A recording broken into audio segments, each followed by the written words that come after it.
Good morning. This is Joe Krutsinger with our monthly report on recalibration of all the TSWs, both for TradeStation and Ninja. I suggest you contact my office and get a copy of the PDF or download it from the JK members site, because there's lots of information and lots of little small numbers here that you probably like to have. So here we go. All the records I show you today are hypothetical simulations, and you can read the disclaimer at your leisure. Again, it's available in the PDF, so it makes it a little easier to read in that format. Here's a chart of our original shapes tune. This was tuned on June the 23rd of 2013. It hasn't been touched since. And you can see it did a very, very good job from the very first of the tune clear up until March 21st of 2016. It's almost 3 years, where it made a little over $50,000 to that point, trading one contract without ever being retuned.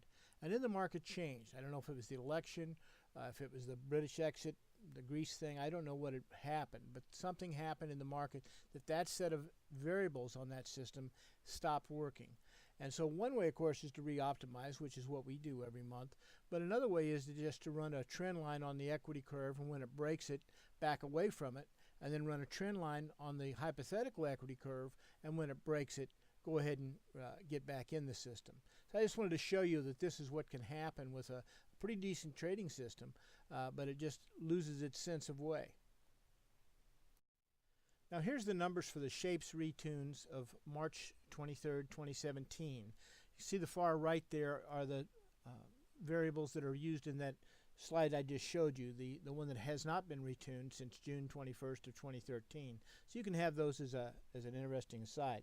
The one note about the Russell contract, it got cut in half very recently. So to match the results, you have to do two contracts and then make the stops and targets for per position as opposed to per contract. If you need help with that, I'll be glad to do that.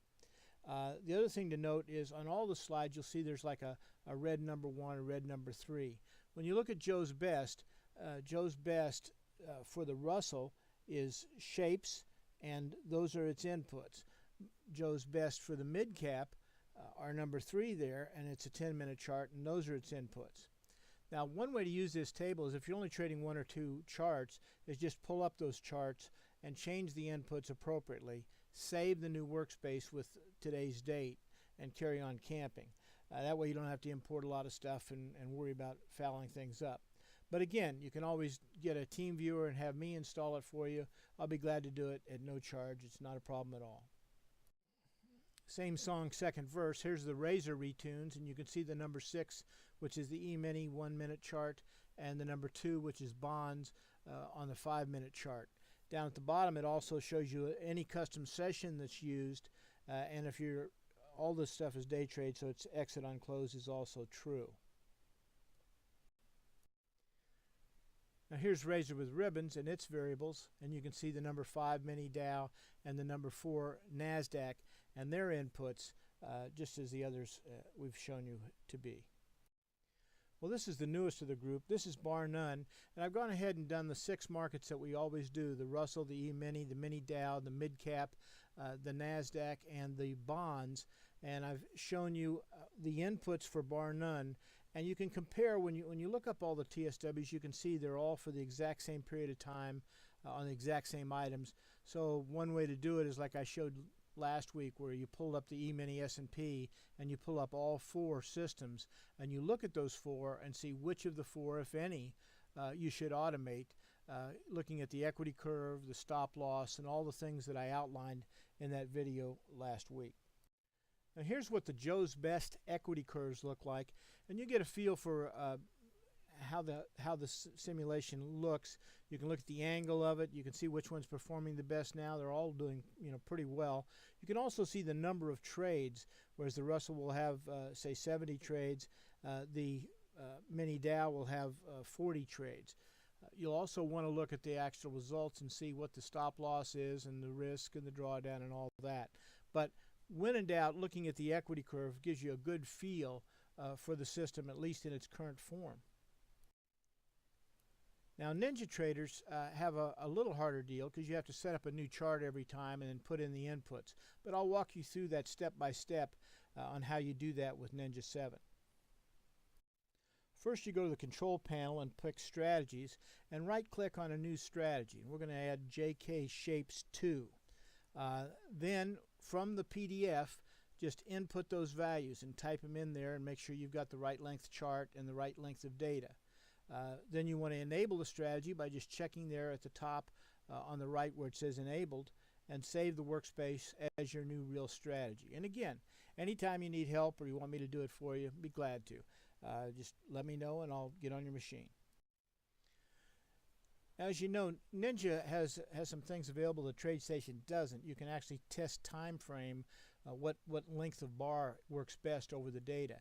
And over this piece of data, the shapes on Ninja works best with a 25-minute bar, and the hypothetical shows making about $7,400 in this period of time.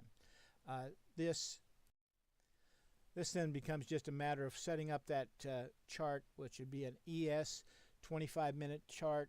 Use the session of 8:30 to 3:55.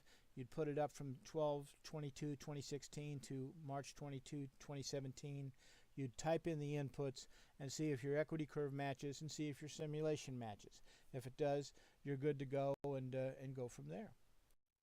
Now here's the FDAX over that same period of time, makes a little over 12 grand. 15-minute bar is the correct time frame. And there's your inputs, and the FDAX is a pretty big contract. The stop loss there is 420, so you want to make sure that you put the correct stops in. And again, you have any problems, I'll be glad to help. Here's the mini NASDAQ. It's on a 20-minute bar. It makes a little over 7,600, 4,700 on the long side, 2,900 on the short side. And here's your inputs on the mini NASDAQ that you can put in. And again, you want to pay attention to the stop loss. This one's a $280 stop loss for this period of time. Last but not least is the mini Dow. That's a 25-minute bar, and over this period of time shows $6,700, $3,700 on the long side, $3,000 on the short side, sharp ratio of 1.72. So pretty decent. Profit factor is huge at 4.5.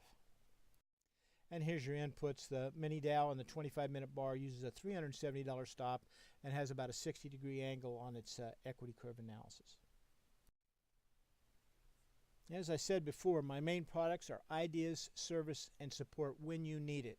All you need to do is go to etrackrecords.com, pull down the support tab, follow those instructions. You'll end up sending me two numbers. One is about a 9-digit number, one's a 4-digit number, and I'll get on your machine and install anything, fix anything. That's what I'm here to do. The support is the difference in what we do.